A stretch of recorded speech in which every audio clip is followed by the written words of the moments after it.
Iran ഇനി അമേരിക്കയെ ആശ്രയിക്കില്ല എന്നാണ് പറയുന്നത്. അതായത് ഒരു രണ്ട് രാഷ്ട്രങ്ങളുടെ ബൈപോളാർ വേൾഡ്, ദ്വിലോകം, രണ്ട് ലോകങ്ങൾ, അത് രണ്ടായിട്ട് ലോകം പിരിയുന്നു. ഒന്ന് അമേരിക്കൻ നിയന്ത്രിതമായിട്ടുള്ള ഒരു ലോകവും ചൈനീസ് നിയന്ത്രിതമായിട്ടുള്ള ചൈന ആയുധങ്ങൾ കൊടുക്കുന്നത് പാകിസ്ഥാൻ. ഇനി ഇറാനും കൂടെ ആ ഗതിയിലേക്ക് വരിക. നമുക്ക് വലിയ മെനക്കേടാവുമല്ലോ. ഇന്ത്യക്ക് എതിരെ തിരിയുമോ ഇറാൻ? തലവേദനയാകാനുള്ള സാധ്യത ഉണ്ട്. അതെ, ചൈന സ്വാഭാവികമായിട്ട് നമുക്കെതിരെ കൊണ്ട് തിരിക്കും. ഇറാന്റെ കാര്യത്തിൽ നമുക്ക് അത്രത്തോളം പറയാൻ പറ്റില്ല. ഒരു സോഫ്റ്റ് കോർണർ ഈ പാകിസ്ഥാൻ്റെ കാര്യമൊക്കെ പറയുമ്പോൾ ഉണ്ടെങ്കിൽ പോലും ഇപ്പോൾ നമ്മൾ തമ്മിലുള്ള ഈ വ്യാപാര ബന്ധമാണ് ഇറാനുമായിട്ട് നമുക്ക് കൂടുതലുള്ളത്. ചബഹാർ തുറമുഖമൊക്കെ അവിടെ ഉള്ളതുകൊണ്ട് അവർക്ക് നമ്മളോടും തെറ്റാൻ പറ്റില്ല.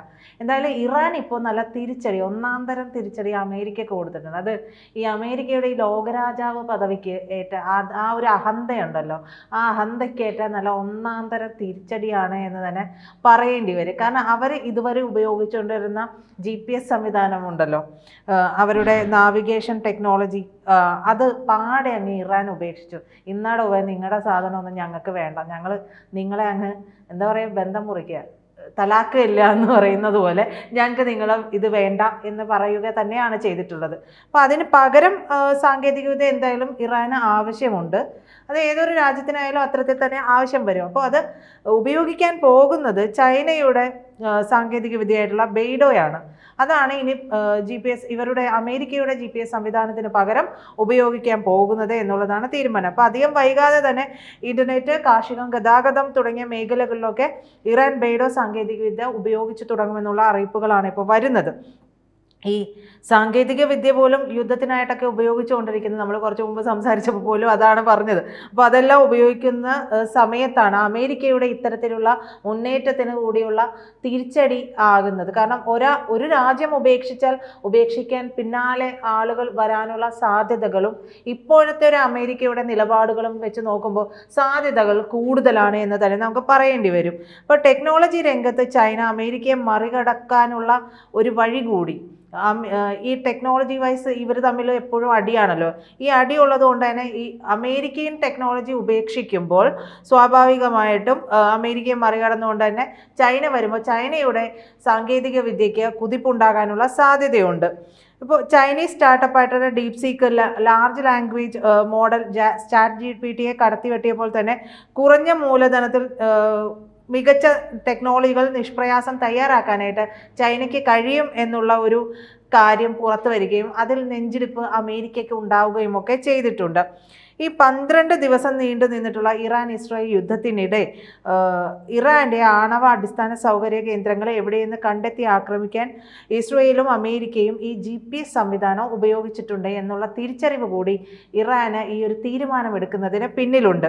അതുകൊണ്ട് കൂടിയാണ് അവർ ഈ അമേരിക്കയുടെ GPS സംവിധാനം ഉപേക്ഷിക്കാനായിട്ട് ഒരുങ്ങുന്നത്. കൂടാതെ നിരവധി ഇറാനിയൻ ആണവ ശാസ്ത്രജ്ഞരും സുരക്ഷാ സേനകളിലെ മുതിർന്ന കമാൻഡർമാരെയൊക്കെ ഇസ്രായേൽ പെട്ടെന്ന് തന്നെ തീർത്തിട്ടുണ്ടായിരുന്നു. അപ്പോൾ അവരുടെ കൃത്യമായ സ്ഥലങ്ങളൊക്കെ കണ്ടെത്താനായിട്ട് ഇസ്രായേൽ സൈന്യത്തിന് കഴിഞ്ഞത് ഈ ടെലികമ്മ്യൂണിക്കേഷൻ സംവിധാനത്തിലേക്ക് നുഴഞ്ഞു കയറിയതൊക്കെ കൊണ്ടാണ് എന്നുള്ളത് അവർ മനസ്സിലാക്കുന്നുണ്ട്. ഈ കഴിഞ്ഞിടക്കൊക്കെ ഇതിന് ശേഷം അവിടെ ഒരുപാട് പേര് നിരീക്ഷണത്തിലാണ്. കാരണം ഏതാണ് മൊസാദിന്റെ ചാരൻ എന്നുള്ള സംശയം അവർക്ക് വല്ലാതെ ഉയർന്നിട്ടുണ്ട്. സ്വന്തം രാജ്യത്തിനകത്ത് നിന്ന് ഡ്രോണുകൾ പറന്നു മുങ്ങി സ്വന്തം രാജ്യത്തെ തന്നെ ആക്രമിക്കുന്നത് ഇറാൻ നേരിട്ട് കണ്ടു. ആ ഒരു അവസ്ഥയുണ്ടായിരുന്നു. അപ്പോൾ ഇറാന്റെ ഇതൊരു യുദ്ധതന്ത്രം മാത്രമായിട്ട് നമുക്ക് കാണാൻ പറ്റില്ല. മറ്റൊരു രീതിയിൽ നോക്കിയിട്ടുണ്ടെങ്കിൽ ലോകക്രമം മാറുന്ന ഒരു രീതി കൂടി നമുക്ക് ഇതിലേക്ക് നോക്കിയാൽ കാണാൻ പറ്റും.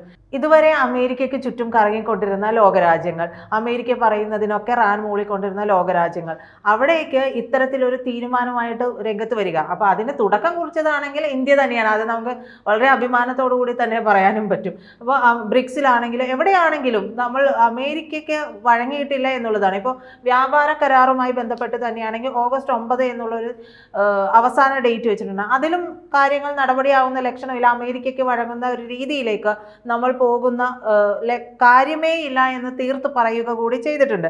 ആ ഒരു അവസ്ഥയിലാണ് ഇപ്പോൾ ലോകമുള്ളത്. അപ്പോൾ അതിന് ചുറ്റും ഇപ്പോൾ ഇന്ത്യ എന്ത് പറയുന്നു എന്ന് കേൾക്കാനുള്ള ഒരു താല്പര്യത്തോടെ ലോകം ഇരിക്കുന്ന സമയത്ത് അമേരിക്കയിൽ നിന്ന് ബാക്കി കാര്യങ്ങൾക്ക് വേണ്ടി കൂടി ഓരോ രാജ്യങ്ങളായിട്ട് പിന്മാറുന്ന ഒരു അവസ്ഥ ഉണ്ടായിട്ടുണ്ടെങ്കിൽ അത് അമേരിക്കയുടെ എന്താ പറയുക, ആ ഒന്നാമൻ സ്ഥാനം അതിൻ്റെ പത്തിക്കടി കിട്ടുന്ന ഒരു അവസ്ഥ തന്നെയാണ് ഉണ്ടാവുക. അപ്പോൾ എന്തായാലും ഈ ലോക പോലീസായിട്ട് എന്നും വാഴാമെന്നുള്ള ഒരു അമേരിക്കയുടെ തീരുമാനത്തിനുള്ള ഒരു തിരിച്ചടിയാണ് എന്ന് വേണം നമുക്ക് കരുതാനായിട്ട്. ഇതിനുള്ള എല്ലാ സാധ്യതകളും ചൈനയും റഷ്യയും കൂടി ചേർന്ന് അടയ്ക്കുന്നുണ്ട്. അതുകൊണ്ടാണ് RIC ട്രോയ്ക്ക എന്ന് പറയുന്നതിലേക്ക് നമ്മൾ ചിന്ത പോലും പോകുന്നത്. ചൈനയെ ഡിപ്പെൻഡ് ചെയ്യേണ്ടതുണ്ടോ ശരിക്കും പറഞ്ഞാൽ? ഇറാന്റെ പണ്ട് തൊട്ടേ ഇറാൻ റഷ്യയുടെ സോവിയറ്റ് യൂണിയന്റെ അലയായിരുന്നു. അത് കഴിഞ്ഞ് റഷ്യയായിട്ട്. അപ്പോൾ റഷ്യ സഹായിക്കില്ലേ കാര്യമായിട്ട്? റഷ്യ സഹായിക്കും, പക്ഷേ ഒരു രാജ്യത്തിന് ഒരിക്കലും ഒരു രാജ്യത്തിൻ്റെത് മാത്രമേ കൂടുതലും ഒരു രാജ്യത്തിൻ്റെ ടെക്നോളജി തന്നെ വാങ്ങുന്നതിൽ ചില പരിമിതികളുണ്ട്. കാരണം ഉപയോഗിക്കുന്നത് ഇന്നയാളുടെ ആയുധമാണ്, ഓപ്പോസിറ്റ് നിൽക്കുന്നവന് ഇത് അറിയാമെന്നുണ്ടെങ്കിൽ അതനുസരിച്ചിട്ടായിരിക്കും കാര്യങ്ങൾ. പിന്നെ സാറ്റലൈറ്റ് രംഗത്ത് ചൈനയ്ക്കൊരു വലിയ രീതിയിൽ തന്നെ ഇത്തരത്തിലുള്ള കാര്യങ്ങൾക്ക് ഒരു കുതിപ്പുണ്ട്. അതിനെ മറികടന്ന് അവർക്ക് ഏതാണ്ട് 200 അങ്ങനെയാണ് ഞാൻ കഴിഞ്ഞിടക്ക് വായിച്ചത്. അത്രയും സാറ്റലൈറ്റ്, ഏറ്റവും അധികം സാറ്റലൈറ്റ് ഇതെല്ലാം ഉള്ളത് ഇവർക്കാണ്. ആ ഒരു സംവിധാനം ഇവർ ഉപയോഗിക്കുക എന്നുള്ളത് കൂടി ഇവരെ മുന്നിൽ നിർത്തി ചെയ്യേണ്ടി വരുമായിരിക്കാം. മാത്രമല്ല ചൈനയാണ് ഇറാനിൽ നിന്ന് ഏറ്റവും അധികം എണ്ണ വാങ്ങുന്ന ഒരു രാജ്യം. അപ്പോൾ ഇതെല്ലാം കൂടി ഇഴചേർന്ന് കിടക്കുന്ന കാര്യം കൂടിയാണല്ലോ. അപ്പോൾ റഷ്യയെ സഹായിക്കാം എന്ന് പറഞ്ഞാൽ എനിക്ക് തോന്നുന്നില്ല റഷ്യക്ക് അതിനും മാത്രമുള്ള ഒരു GPS സംവിധാനമൊക്കെ ഉപയോഗിക്കാൻ പാകത്തിനുള്ളത് ഉണ്ട് എന്നുള്ളത് എനിക്ക് തോന്നുന്നില്ല. ഈ ഒരു കാര്യത്തിൽ ചൈനയ്ക്ക് തന്നെയാണ് മുൻതൂക്കം എന്നാണ് മനസ്സിലാക്കുന്നത്. കമ്പ്യൂട്ടർ ഓപ്പറേറ്റിംഗ് സിസ്റ്റങ്ങൾ, ഇൻ്റർനെറ്റ് തുടങ്ങിയ ടെലികമ്മ്യൂണിക്കേഷൻ, സാറ്റലൈറ്റ് നെറ്റ്വർക്കുകൾ വരെ ലോകത്തിലെ അടിസ്ഥാന സാങ്കേതിക സൗകര്യങ്ങൾ പതിറ്റാണ്ടുകളായിട്ട് പടിഞ്ഞാറൻ രാഷ്ട്രങ്ങളും പ്രത്യേകിച്ച് അമേരിക്കയും ഒക്കെ ആധിപത്യം സ്ഥാപിച്ചിട്ടുള്ളതാണ്. ഇത് ലോകത്തെ മുഴുവൻ അമേരിക്കയെ വെല്ലുവിളിക്കാനോ എതിർക്കാനോ കഴിയാത്ത വിധം പൂർണ്ണമായി ആശ്രയിക്കുന്നതിലേക്ക് കൂടി നയിക്കുന്നുണ്ട്. അപ്പോൾ ഇതിനുള്ളൊരു ദുർബലാവസ്ഥ വരുന്ന സാഹചര്യം കൂടിയാണ് ഇതിലുണ്ടാകുന്നത്. അപ്പോൾ അമേരിക്ക, മറ്റ് പാശ്ചാത്യൻ രാജ്യങ്ങൾ എന്നിവയ്ക്ക് ബദലായിട്ട് തെക്ക് നിന്ന് പുതിയൊരു ലോകക്രമം ഉദയം ചെയ്യുന്ന സാധ്യതകളാണ് ഉള്ളത്.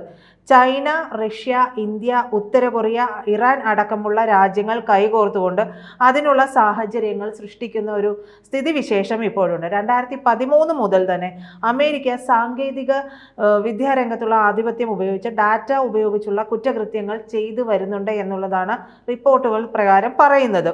യുദ്ധ കുറ്റങ്ങളെക്കാൾ ഭീകരമായിട്ടുള്ള ആഗോളതലത്തിലുള്ള നിയമവിരുദ്ധമായിട്ടുള്ള നിരീക്ഷണവും ഡാറ്റ ശേഖരണവും കാലങ്ങളായിട്ട് അമേരിക്കയും പാശ്ചാത്യ രാജ്യങ്ങളും ഒക്കെ നടത്തി വരുന്നുണ്ട്. ഇതും ഈ പറയുന്ന ലോകരാഷ്ട്രങ്ങളെയൊക്കെ ആകെ ഒരു അങ്കലാപ്പിലാക്കുകയും ചെയ്തിട്ടുണ്ട്. ഇറാന്റെ ബെയ്ഡോയിലേക്കുള്ള ഈ ഒരു മാറ്റം, അതായത് ആ ഒരു സാങ്കേതികവിദ്യ ഉപയോഗിക്കാനുള്ള മാറ്റം മറ്റു രാജ്യങ്ങളെയും അമേരിക്കയിൽ ആശ്രിതത്വം ഉപേക്ഷിക്കുന്നതിന് സാഹചര്യം ഒരുക്കും എന്നുള്ളതാണ്.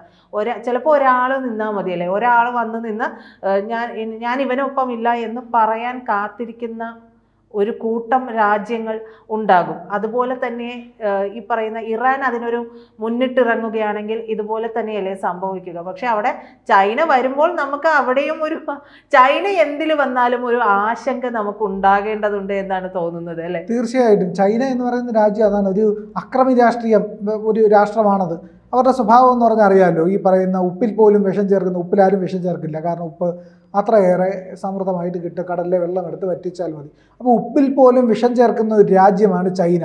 മനുഷ്യാവകാശം തീരെ തൊട്ട് തീണ്ടിയിട്ടില്ലാത്ത ഒരു രാജ്യം, ജനാധിപത്യം ഇല്ലാത്ത രാജ്യം. ഈ പറയുന്നത് എന്തും ചെയ്യാൻ, പണത്തിന് വേണ്ടി എന്തും ചെയ്യാൻ, നമ്മുടെ ഈ ഗോവിന്ദചാമിയൊക്കെ പറയുന്ന പോലെ ചൈനയുടെ കാര്യം, എന്തും ചെയ്യാൻ മടിക്കാത്ത, പണത്തിന് വേണ്ടി എന്തും ചെയ്യാൻ, അവനവൻ്റെ സുഖത്തിന് വേണ്ടി ചെയ്യാൻ, ലോകത്തെ മൊത്തം നശിപ്പിക്കാനുള്ള വൈറസ് ഉണ്ടാക്കാൻ, അങ്ങനെയൊക്കെ ഈ പറയുന്ന കുമാർഗങ്ങൾ മൊത്തം തേടുന്ന ഒരു രാജ്യമാണ് ചൈന. അത് വാസ്തവം തന്നെയാണ്.